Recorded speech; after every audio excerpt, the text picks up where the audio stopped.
So I just got back from Eugene, Oregon with my 2018 Airstream Interstate Tommy Bahama, and I'm really excited to have installed 600 amp hours of lithium from AM Solar. And they did a fantastic job. Let me show you.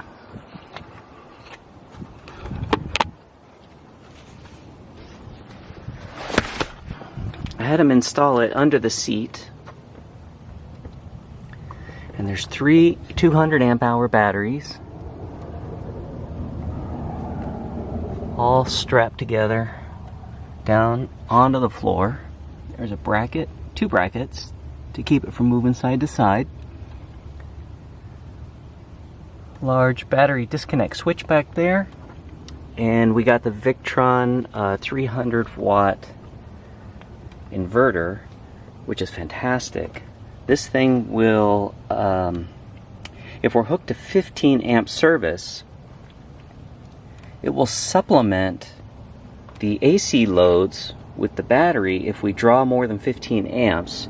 So that way when we are parked at someone's house and we're just running an extension cord out to the van, if we run the AC, I don't have to worry about tripping their breaker in the middle of the night or something like that.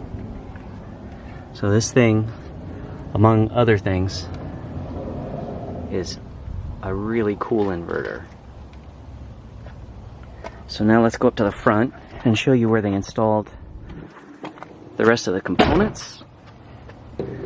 So I went ahead and had them install another 100 watt solar panel up top also, since we were at it. And I have to say that panel, I'm going to run some tests to kind of compare it, but that panel puts out maybe 50% more power than the factory panels. Let me turn this fan off before it gets going. Okay, get the lights on.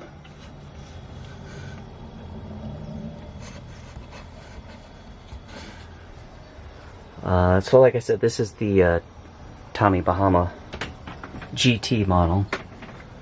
So on the inside, what they did is removed the factory inverter and some of the other miscellaneous components that, frankly, the inverter's fine, but some of the other components were not so great for battery management.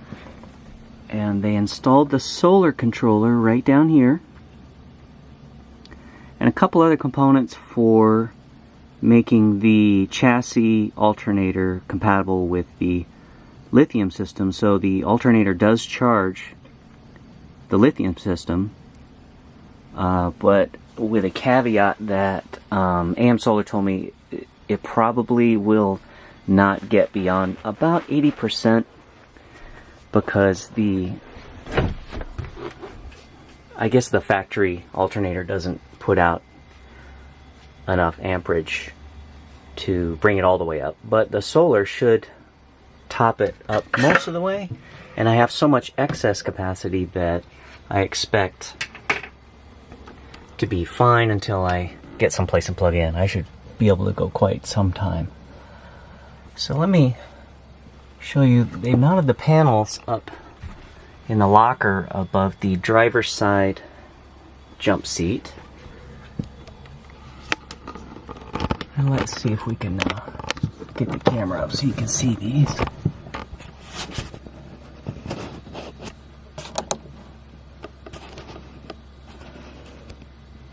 So I went ahead and went with the nicer inverter panel, so that it does many other things than just monitor the inverter and let me control it.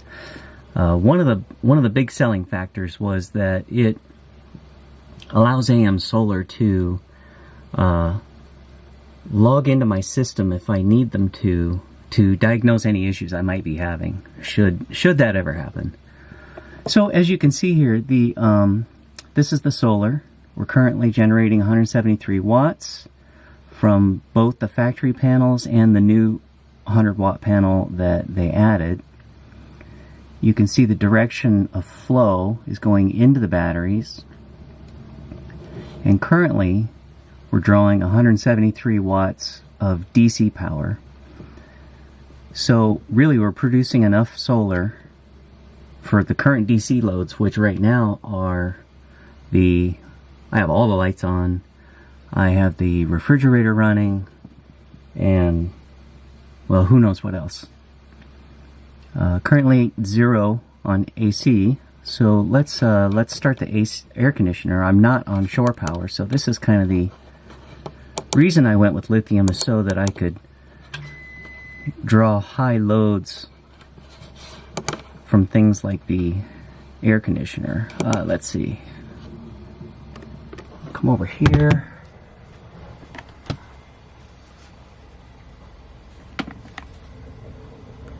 Turn on the AC. Give that just a minute. It's going to get loud. And let's see what happens.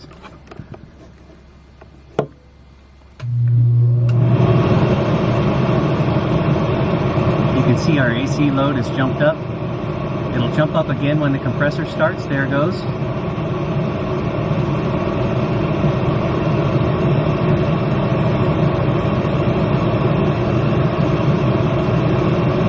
And it's blowing ice cold.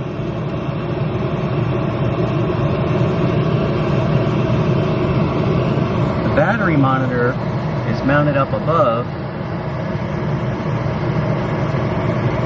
and tells me, you know, how much we're drawing from the batteries, percent remaining, how many hours we could run at the current loads. So it's saying we could run about 6.5, 6 hours. I would expect it'll level out around 5 hours for 600 amp hours of power. Temperature,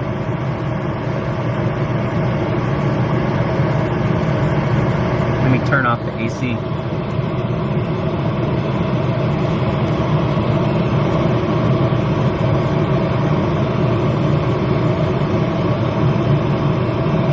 Give that a minute.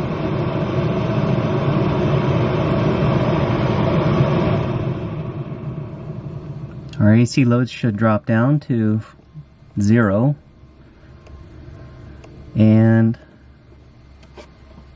solar's still at about 180, and you can see it going into the battery and back to basically where we were. So what they did with the original equipment, let's go up there and take a look.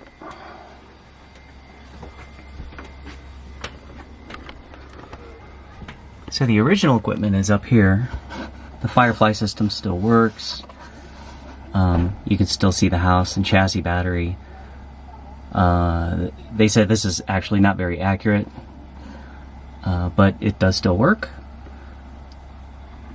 The Magnum inverter, this was to control the Magnum inverters. It doesn't do anything, it's disconnected. But they left it here just to leave the hole filled in, and same with the solar monitor. I have the material to remake this panel. I have the Tommy Bahama wood material, so I'll probably remake this at some point in the future to fill in that hole, or maybe if I had another component, I will do that. What is really nice is you can monitor all this stuff with Bluetooth. Let me get my face. There we go. So you will get an app called Victron Connect and LifeBlue. This Victron Connect monitors the solar controller. And you can see at the moment we're producing 164 watts out of the solar, 16.5 volts, 10 amps. And if you go up to history, I only have a couple of days of history here, but you can see how much solar you've produced over time, which is nice. And And then the battery monitor, it's at 100%. Amp hours, I have 10 days of power remaining, which is nice. I have the fridge running. I currently have all the lights on. And, you know, the radio up front is on, and that's not too bad. 10 days. If I ran the air, obviously that would be more of a consumption. And there's a lot of history here on this page about how far I've discharged it so far, the average discharge, how many amp hours I've drawn. They told me it's kind of like an odometer. It just continuously goes up. How much energy we've charged and discharged, total number of cycles. So that's about it. Let me know if you have any questions. I have the orientation video that I took when I was at AM Solar. I recorded the whole thing, so I'll upload that separately. It'll have all the deep technical information that I'm sure you'd be very interested in seeing. Anyways, thanks a lot. Talk to you later.